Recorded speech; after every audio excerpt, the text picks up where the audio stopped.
All right, hello everyone. We are back here for hole number 8 of the expert guide for expert division in the Earth Day tournament, that is. And let me just kind of reset my bag here. I did not do that last time, so I'm just going to switch back my rough iron. The only time I'm going to use machete is for hole 6 on this setup. It's the only place that you're going to need it here. And I have yet to set it back to backbone as well, so let's just go ahead and do that here.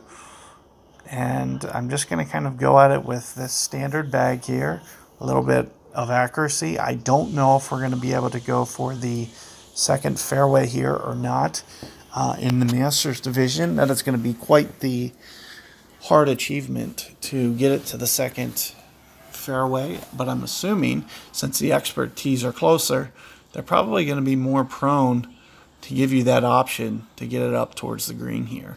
So let me see if that is the case. And sure enough, it is. So it's not only is it downwind, but it's pointed towards the hole. Now I had a hunch that they would do this for expert, and it kind of has to do with, just kind of making it fair for everyone. If they give it a side wind, for example, there's going to be certain players can get it into there for a pitch. And then there would be quite a few guys with smaller drivers, like you see. I think he had a POC 4, a POC 3, a POC 4, can make things a little bit more challenging.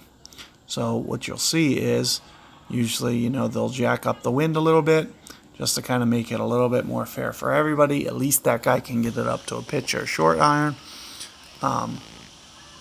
As well as, everybody will be able to kind of get it up there. And ideally, I'd like to use a berserker ball just to basically get it up here to where you don't have to worry about that first hop hitting the bunker, kind of like what you saw that my opponent, he had a little bit more questionable shot than me. And here you're going to see me, I'm just going to use 2 and 2 here.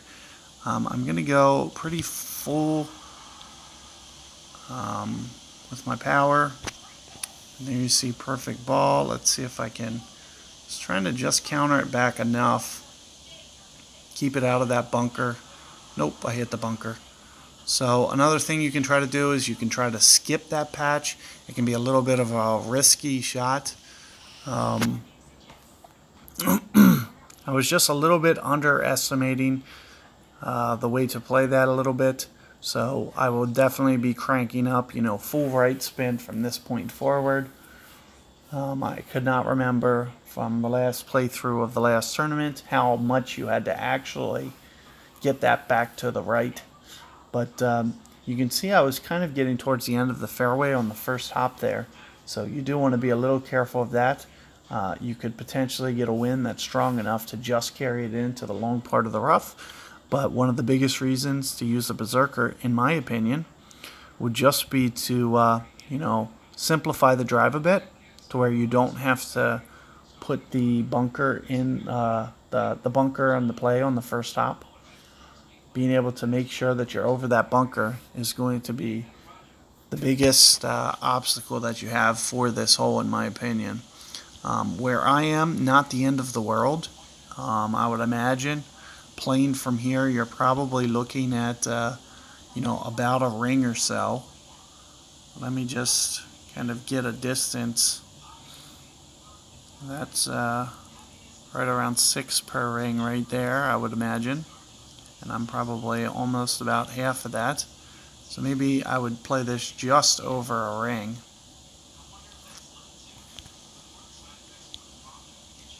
Here. And I hit a great ball anyway. Pretty much going to take me out of the shot, miss it to the left. When you pull it, it's going to shoot it at least a yard and a half to the left on a great ball. Any amount of precision whatsoever, you're not going to be able to hold the hole. So, you have to rely on hitting perfect ball from the sand specifically. You can sometimes bail out when you're very close in the rough, and you can try to play the break a little bit more, but from the bunker, it's pretty much for the most part a no-go. That if you have any amount of precision with the way that you played the wind, there's essentially a 1 out to make most bunker shots.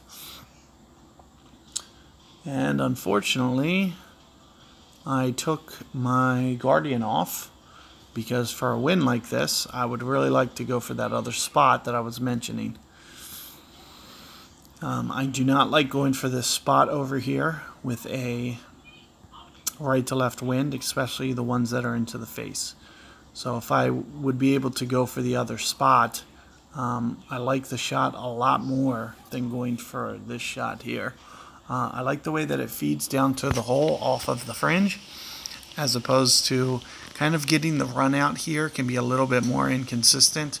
And as you can see here, I'm right on the short end with a Berserker anyway. The shot is going to be very, very difficult. You're going to see me do it with some right spin just to kind of counter that wind.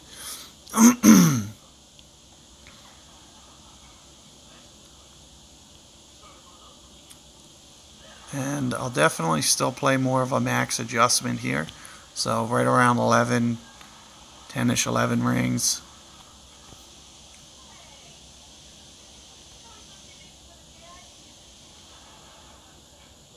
Not bad. It is running down, but it did stop short, so looks like I'm just, I believe he was pretty close, so mine's just outside, yep. So you can see with that, when you're into the headwind like that, the ball is more prone to, checking up there and not running out to the hole. So always something to keep in mind when you are playing that hole. But just wanted to kind of give you that just as kind of, a supplemental. It's always nice to see, just kind of the way things are playing out, so you can be reminded of how certain holes are going to play. So hopefully you can, get that 8th hole there. And, ideally you want to land it. You can get aggressive. You can go for the green. As you can see, I only used 2 topspin. So there's no reason, especially with a pocket 6, a pocket 7, that you can't technically be on the green. But do you want to bring the sand into play? And, 9 out of 10 times what I'm going to do is I'm just going to right spin it. I'll put a little top spin on it. And I'm just going to shoot for that gap and go for the straight in pitch. It's going to be ideal, and try to keep it short of that right bunker, right to the right of the pin. So good luck with that 8th hole, and be on the lookout for my update tomorrow, as I'll make some corrections today, come back and do it tomorrow, and let's finish this off with hole number 9. So good luck.